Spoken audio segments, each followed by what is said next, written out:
हाल ही में सीआरपीएफ के महानिदेशक के रूप में किसे नियुक्त किया गया है? सीआईएसएफ की स्थापना कब हुई? 10 मार्च 10 मार्च 10 मार्च 1969 को हुई। आईएनएस अरिहंत।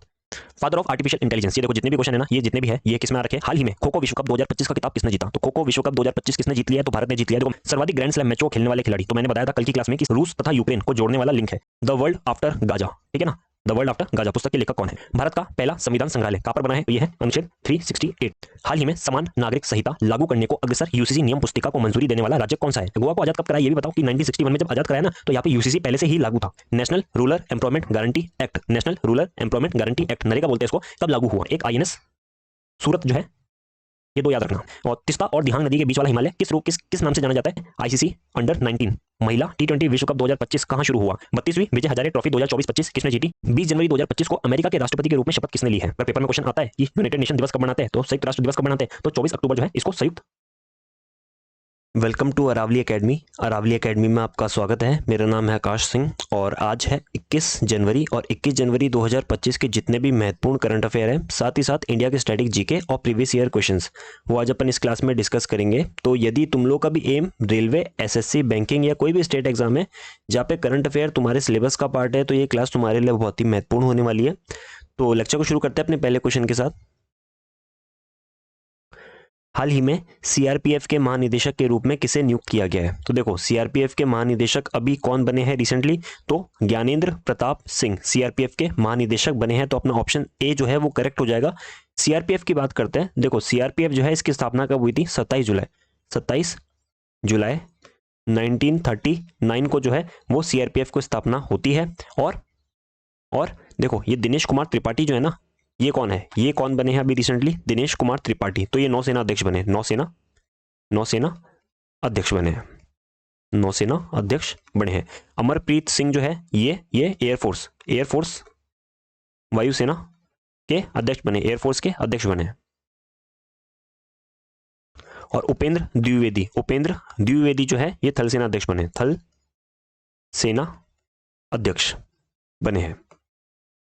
चलिए और देखते हैं।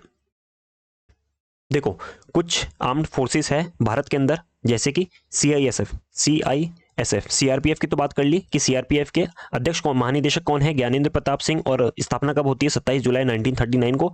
वैसे ही सीआईएसएफ काम करती है, और BSF border security force Pakistan border पे काम करती है। एनएसजी नेशनल सिक्योरिटी गार्ड, जो मिनिस्टर्स की जो सिक्योरिटी होती है वो एनएसजी करती है। और असम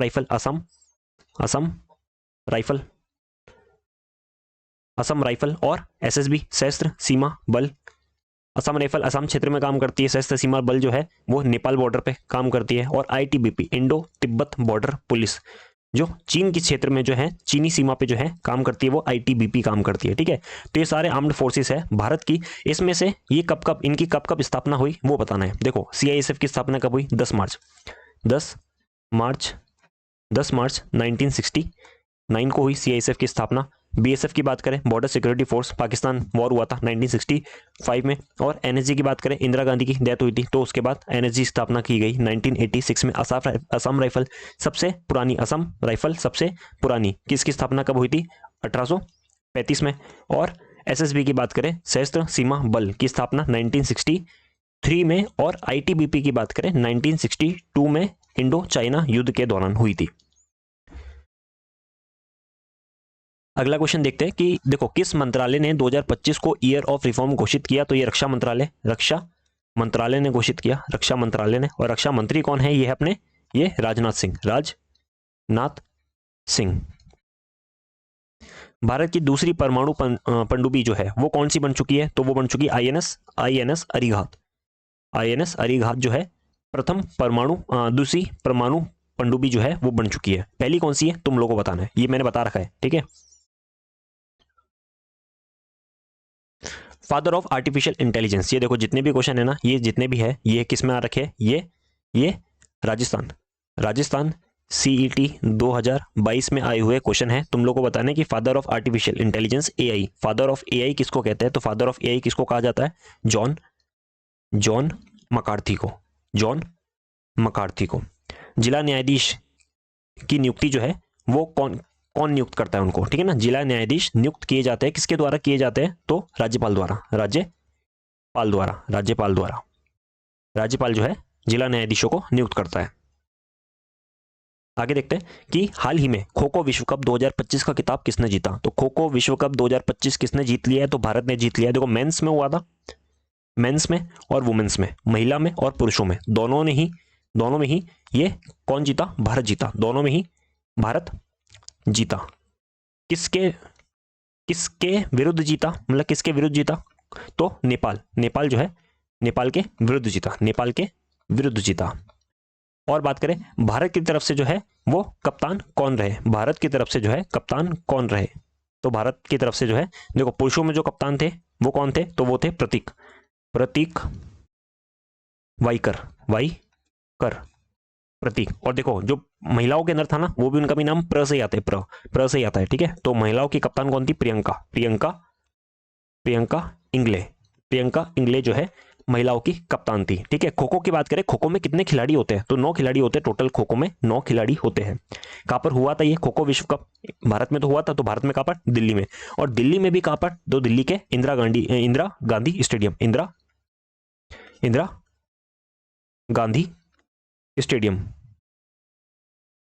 दिल्ली के इंदिरा गांधी स्टेडियम में जो है ये खो खो विश्व कप हुआ था। इसका शुभंकर की बात करें, शुभंकर क्या था? तो तारा और तेजस जो है इसका शुभंकर था। इसके ब्रांड एम्बेसडर की बात करें, ब्रांड एम्बेसडर किसको बनाया गया है? तो ये बनाया गया सलमान खान को। सलमान खान जो है इसके ब्रांड एम्बेसडर है। इतने पॉइंट याद रखने। आगे देखते हैं 2024 आईसीसी महिला टी20 विश्व कप किसने जीता? तो 2024 का आईसीसी महिला टी20 विश्व कप जीता न्यूजीलैंड ने। किसको हरा के जीता था? साउथ अफ्रीका को हरा के जीता था। कहां पर हुआ था? तो ये हुआ था यूएई में हुआ था। तो इतने पॉइंट याद रखने। अच्छा देखो अब 2026 का कहां पर होगा? देखो 2024 का तो जो है वो यूएई में हुआ था और 2026 का जो है वो कहां पर होगा? वो होगा इंग्लैंड में होगा। सर्वाधिक ग्रैंड स्लैम मैचों खेलने वाले खिलाड़ी, तो मैंने बताया था कल की क्लास में कि सर्वाधिक ग्रैंड स्लैम खेलने वाले या फिर सर्वाधिक ग्रैंड स्लैम जीतने वाले दोनों ही खिलाड़ी सेम है। तो वो कौन है? नोवाक जोकोविच। चलिए ये सीईटी 2022 में आया क्वेश्चन है। सीईटी 2022 में आए हुए क्वेश्चन है। निम्नलिखित में से कौन सा पुल रूस तथा यूक्रेन को जोड़ने वाला लिंक है? तो रूस और यूक्रेन में कौन सा पुल है? कौन सा जोड़ता है ब्रिज? तो वो केर्च ब्रिज जो है वो इन दोनों को जोड़ता है। एक मानव कायिक कोशिका में कितने गुणसूत्र होते हैं? क्रोमोसोम होते हैं। क्रोमोसोम्स होते हैं। तो कितने होते हैं? कितने क्रोमोसोम पेयर होते हैं? तो टोटल 23 क्रोमोसोम पेयर्स होते हैं। चलिए द वर्ल्ड आफ्टर गाजा, ठीक है ना, द वर्ल्ड आफ्टर गाजा पुस्तक के लेखक कौन है? ठीक है, तो किसके द्वारा लिखी गई है ये? तो पंकज मिश्रा के द्वारा लिखी गई है। अपना ऑप्शन सी जो है वो करेक्ट हो जाएगा। अब देखो जो युद्ध चल रहा है ना, ठीक है, कहां पर? इजराइल और हमास के बीच में, ठीक है। तो वहीं पे जो है बॉर्डर कौन सी आती है? वो आती है गाजा पट्टी। तो गाजा पट्टी वाली बॉर्डर है, उसके ऊपर the world after Gaza, Israel और हमास युद्ध के बारे में जो है इसके अंदर बता रखा है। द वर्ल्ड आफ्टर गाजा किसके द्वारा लिखी गई है? तो पंकज मिश्रा के द्वारा लिखी गई है। अब देखो इसमें कुछ है, जयशंकर सुब्रमण्यम, थॉमस मैथ्यू, दिनेश सहारा, इनके द्वारा कौन कौन सी पुस्तक लिखी गई है? तो देखो सुब्रमण्यम जयशंकर द्वारा कौन सी पुस्तक लिखी गई है? तो why Bharat matters. Thomas Mathew के द्वारा कौन सी है? तो ये रतन टाटा अ लाइफ नामक पुस्तक जो है लिखी गई है। डॉक्टर दिनेश सहारा के द्वारा कौन सी पुस्तक लिखी गई है? Dalai Lama secret to happiness नामक पुस्तक लिखी गई है। चलिए आगे देखते हैं। अभी जो है सामाजिक न्याय की प्रतिमा का अनावरण कहाँ किया गया है? कहाँ बनी है सामाजिक न्याय की प्रतिमा? है किसकी? पहली बात तो बी आर अम्बेडकर की जो है ये प्रतिमा है। कहां पर बनी है? ये आंध्र प्रदेश में बनी है। भारत का पहला संविधान संग्रहालय कहां पर बना है? ओपी जिंदल यूनिवर्सिटी में बना है। भारत का पहला संविधान संग्रहालय कहाँ बना है? ओपी जिंदल यूनिवर्सिटी में। कहाँ पर है ये? हरियाणा। हरियाणा के सोनीपत में। सोनीपत हरियाणा। सोनीपत हरियाणा के अंदर जो है भारत का पहला संविधान संग्रहालय जो है वो खोला गया है। ग्लूटेन मुक्त आहार, ये सीईटी 2022 में आए हुए क्वेश्चन है। ग्लूटेन मुक्त आहार उन रोगियों के लिए प्रस्तावित किया जाता है जो पीड़ित है किस रोग से? तो इनको क्या बोलते हैं? सीलियक रोग। सीलियक, CILIAC, सीलियक रोग। ठीक है, सीलियक रोग जो है उनको ग्लूटेन मुक्त आहार जो है दिया जाता है। देखो ग्लूटेन होता क्या है? देखो गेहूं होता है ना, गेहूं के अंदर ग्लूटेन पाया जाता है। ठीक है, गेहूं के अंदर या फिर मोस्टली जो है जितने भी अनाज होते हैं ना उसमें ग्लूटेन पाया जाता है। और जो मोटा अनाज होता है ना उसके अंदर सबसे कम पाया जाता है। मोटा अनाज में सबसे कम पाया जाता है। शुगर्स वगैरह के अंदर जो है ये नहीं दिया जाता है। तो सीलियक रोग जो होता है उसके अंदर ग्लूटेन मुक्त आहार जो है दिया जाता है। भारतीय संविधान के किस अनुच्छेद में संवैधानिक संशोधन की प्रक्रिया जो है वो दी गई है? तो संविधान संशोधन की प्रक्रिया किस आर्टिकल में दे रखी है? तो वो अनुच्छेद कौन सा है? अनुच्छेद कौन सा है? तो ये है अनुच्छेद 368, 368 जो है अनुच्छेद है। चलिए,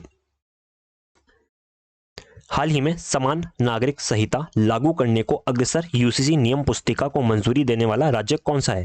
तो ऑप्शन ए जो है वो करेक्ट हो जाएगा, उत्तराखंड। अगर तुम लोग को पता भी होगा कि उत्तराखंड जो है वो यूसीसी लागू करने वाला प्रथम राज्य बन जाएगा, अभी बना नहीं है। यूसीसी जो है वो किस आर्टिकल के तहत आता है? तो यूसीसी जो है किस आर्टिकल में बता रखा है? आर्टिकल 44 जो है, अनुच्छेद 44 जो है वो समान नागरिक संहिता या यूनिवर्सल सिविल कोड के बारे में जो है वो बताता है। एक तो चीज ये याद रखनी है। तो क्या उत्तराखंड पहला राज्य है जहां पर यूनिवर्सल सिविल कोड जो है वो है? नहीं, ऐसा नहीं है। ऐसे इससे पहले जो है गोवा जो है ना, यहाँ पे यूसीसी पहले से ही लागू है, लेकिन ये यूसीसी लागू करने वाला प्रथम राज्य कौन सा बन जाएगा? उत्तराखंड। देखो दोनों में अंतर है क्या कि इसमें लागू है लेकिन बन ये जाएगा असल में कि जो गोवा है ना इस पे किसका अधिकार था पहले? पुर्तगालियों का। किसका अधिकार था? पुर्तगालियों का। पुर्तगाल का अधिकार था। तो ये जो थे ना, जब पुर्तगाल थे तो उधर उस समय पे जो है पहले से यूसीसी लागू था। तो इनको जब आजाद कराया, गोवा को आजाद कब कराया ये भी बताओ? कि 1961 में जब आजाद कराया ना तो यहाँ पे यूसीसी पहले से ही लागू था। तो गोवा तो पहले से हमने यूसीसी से लिया था कि गोवा जो है वो पहले से ही वहां पे यूसीसी लागू था। लेकिन कॉन्स्टिट्यूशन अमेंडमेंट करके कौन सा राज्य बन जाएगा? तो उत्तराखंड बन जाएगा यूसीसी लागू करने वाला। ये चीज याद रखना कि गोवा आजाद कब हुआ था? 1961 में। किससे आजाद हुआ था? पुर्तगालियों से। और यूसीसी लागू करने वाला प्रथम राज्य कौन सा बन जाएगा? वो बन जाएगा उत्तराखंड। एक चीज याद रखना है। आगे देखते हैं,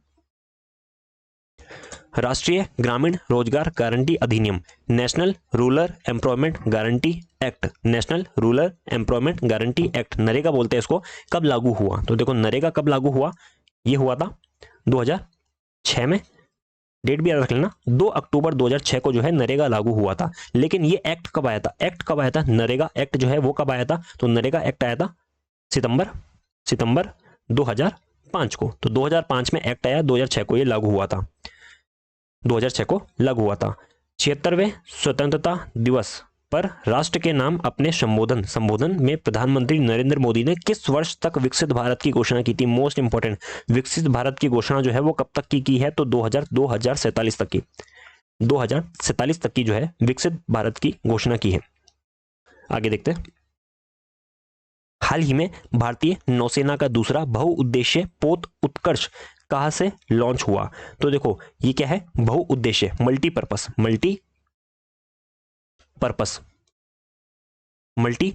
जो है बैटलशिप उत्कर्ष, इसका नाम क्या है? उत्कर्ष कहां से लॉन्च हुआ?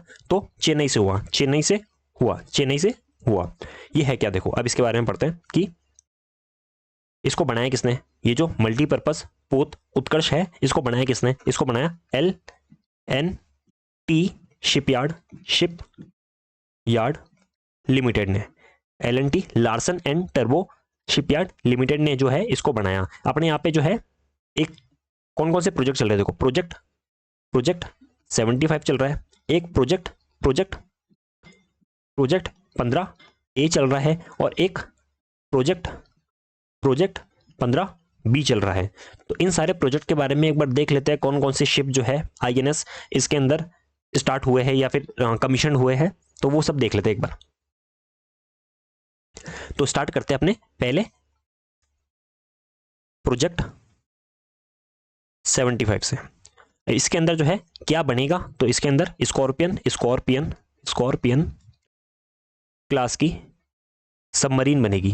सब मरीन जो है स्कॉर्पियन क्लास की सबमरीन जो है वो बनाई जाएगी। और कौन कौन सी सबमरीन बनेगी इसके अंदर, तो एक तो है कलवरी, कलवरी, खांडेरी, खांडेरी, करंज, करंज, वेला, वागीर और वागशीर, वागशीर। अभी रिसेंटली जो है वागशीर भी कमीशन हो गई है, तो टोटल 6 की 6 जो है 6 स्कॉर्पियन क्लास सबमरीन जो है वो कमीशन हो चुकी है प्रोजेक्ट 75 के अंदर।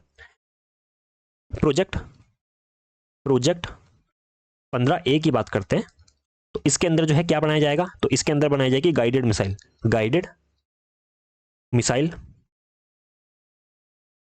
Destroyer, destroyer. इसके अंदर जो है कौन कौन सी शिप जो है वो लॉन्च हो चुके हैं, तो INS Kolkata, INS Kolkata, INS Kochi, INS Kochi और आईएनएस चेन्नई, आईएनएस चेन्नई जो है, ये 3 शिप जो है ये कमीशन हो चुके हैं। एक और प्रोजेक्ट 15B की बात करते हैं, तो इसके अंदर क्या बनाया जाएगा, तो इसके अंदर गाइडेड मिसाइल वॉरशिप बनाया जाएगा, वॉरशिप जो है वो बनाए जाएंगे। और कौन कौन से कमीशन हो चुके हैं इसके अंदर, तो आईएनएस विशाखापट्टनम और एक आईएनएस सूरत जो है, ये 2 याद रखना। चलिए आगे देखते हैं। निम्न में से कौन सी लो अयस्क की एक किस्म है, तो कौन सी है लो अयस्क की किस्म, तो ये है हेमेटाइट, हेमेटाइट, हेमेटाइट जो है वो लो अयस्क की किस्म है। और तिस्ता और दिहांग नदी के बीच वाला हिमालय किस नाम से जाना जाता है, तिस्ता और दिहांग नदी के बीच हिमालय जाना जाता है, किस नाम से जाना जाता है, तो असम हिमालय, असम हिमालय। देखो तिस्ता नदी भी जो है वहीं से बहती है, असम से ही, और दिहांग नदी भी जो है वो असम से ही बहती है, ठीक है, ब्रह्मपुत्र की सहायक नदी है। हाल ही में आईसीसी अंडर 19 महिला T20 विश्व कप 2025 कहां शुरू हुआ, तो आईसीसी अंडर 19 महिला T20 विश्व कप 2025 शुरू हुआ है मलेशिया में। ऑप्शन सी जो है वो करेक्ट हो जाएगा, मलेशिया के अंदर ये इसका दूसरा संस्करण है, दूसरा संस्करण जो है T20 महिला विश्व कप अंडर 19 का है।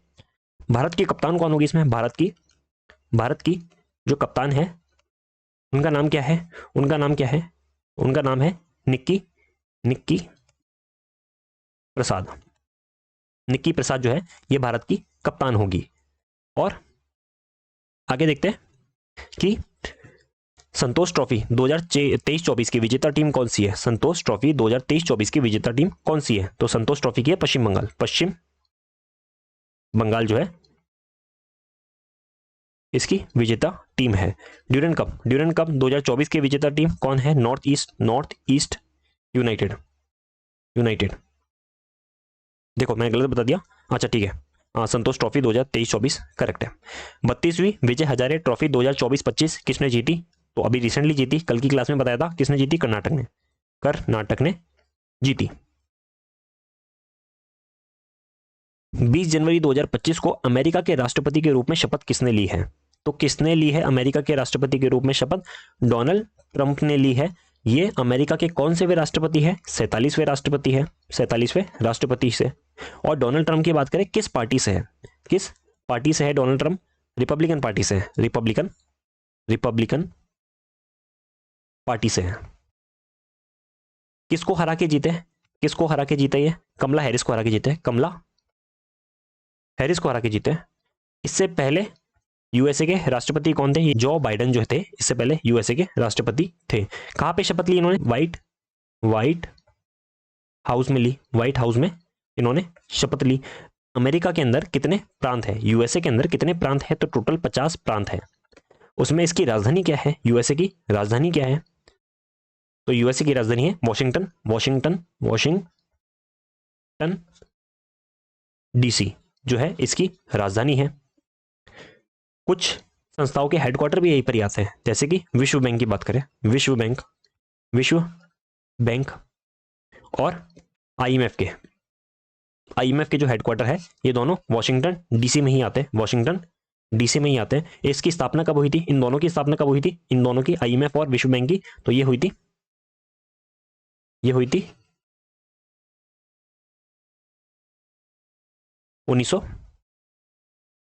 1944 में। कौन सा सम्मेलन था? ब्रेटन वुड सम्मेलन जो था इसके तहत हुई थी। अच्छा, एक यूनाइटेड नेशन की बताना कि यूनाइटेड नेशन की स्थापना कहां हुई थी और कब हुई थी? तो न्यूयॉर्क में हुई थी। देखो, यूनाइटेड नेशन वैसे तो सैन फ्रांसिस्को में बना था, लेकिन इसका हेडक्वार्टर कहां पर है? ये न्यूयॉर्क में है, न्यूयॉर्क में इसका हेडक्वार्टर है। और इसकी स्थापना कब हुई? 24 अक्टूबर 1945। तो अगर पेपर में क्वेश्चन आता है कि यूनाइटेड नेशन दिवस कब मनाते हैं, तो संयुक्त राष्ट्र दिवस कब मनाते हैं, तो 24 अक्टूबर जो है इसको संयुक्त राष्ट्र दिवस जो है के रूप में मनाया जाता है 24 अक्टूबर को, क्योंकि यूनाइटेड नेशन की संयुक्त राष्ट्र की स्थापना हुई थी। हाल ही में बहुराष्ट्रीय नौसेना अभ्यास ला पेरोस का आयोजन कहां किया गया है? तो ला पेरोस का आयोजन जो है वो हिंद महासागर में किया गया है, इंडियन ओशन में जो है वो किया गया है। देखो, इसमें भारत की तरफ से ला पेरोस जो अभ्यास है, इसके अंदर भारत की तरफ से किसने भाग लिया? तो आईएनएस मुंबई जो है इसने भाग लिया है। एक चीज तो ये याद रखनी है। अब बताना है कि ये जो सुएज नहर है ना, सुएज कैनाल बोलते हैं इसको, सुएज नहर बोलते हैं, ये किस देश में है? मिस्र में है। किन दो जगहों को जोड़ती है? तो ये भूमध्य सागर को लाल सागर से जोड़ती है। उत्तरी अटलांटिक, ये जो है ना, ये अपने सबसे व्यस्त समुद्री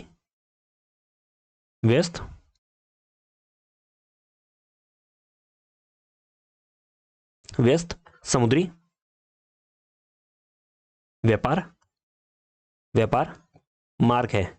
ये सबसे व्यस्त समुद्री व्यापार मार्ग है। ये क्वेश्चन आ रखा है यूपीएससी 2014 का क्वेश्चन है। ये यूपीएससी 2014 का क्वेश्चन है कि उत्तरी अटलांटिक जो है वो सबसे व्यस्त समुद्री व्यापार मार्ग है। तो आज के लिए बस इतना ही। I hope you like the session. धन्यवाद।